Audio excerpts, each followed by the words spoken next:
Hello बच्चों, let's read a given question. The question says assertion given है the ammeters and voltmeter used for measuring alternating current and voltages have non-uniform divisions on their scale. Reason given है the instrument used for measuring alternating current and voltage are based on heating effect of current.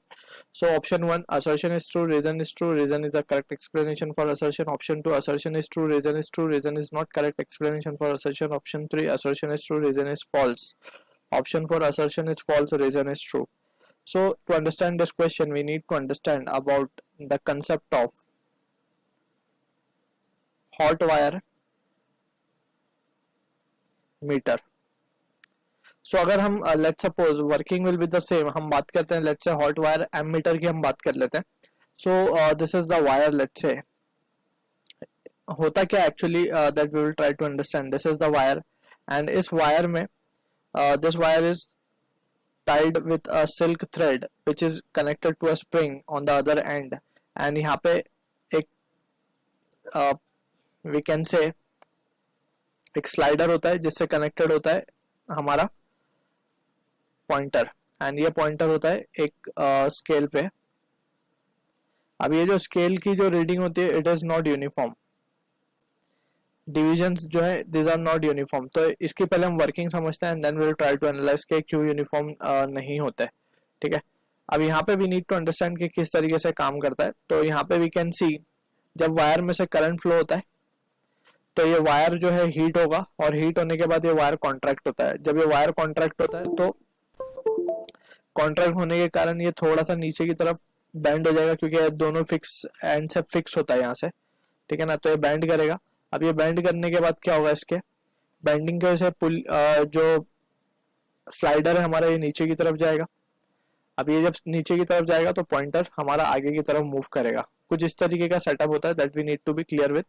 अब ये है hot wire ammeter, ठीक है, या फिर hot wire metre हम इसे कह रहे हैं.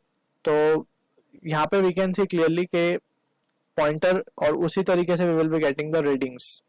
ठीक है, so this is currently we can say ये जो रीडिंग शो हो रही है it is based on the heating effect of current. So we can write just a point over here, heating effect of electric current, heating effect of electric current.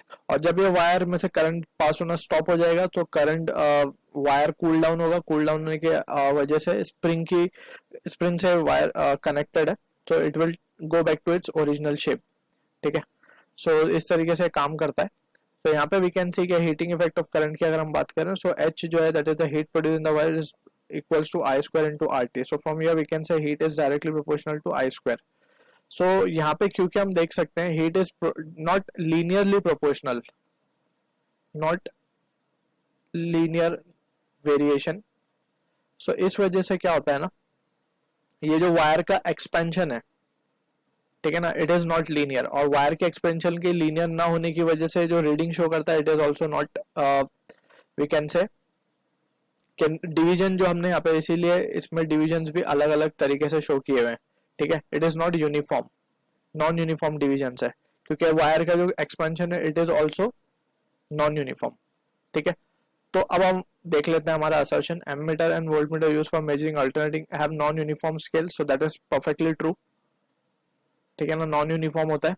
The instrument used for measuring alternating current and voltage are based upon heating effect of current. तो ये भी हमने discuss कर लिया. So this is also true. So we can say assertion reason is true, reason is correct explanation for assertion. So sorry, option 1 जो होगा हमारा correct होगा for this case. I hope you understood the solution. All the best.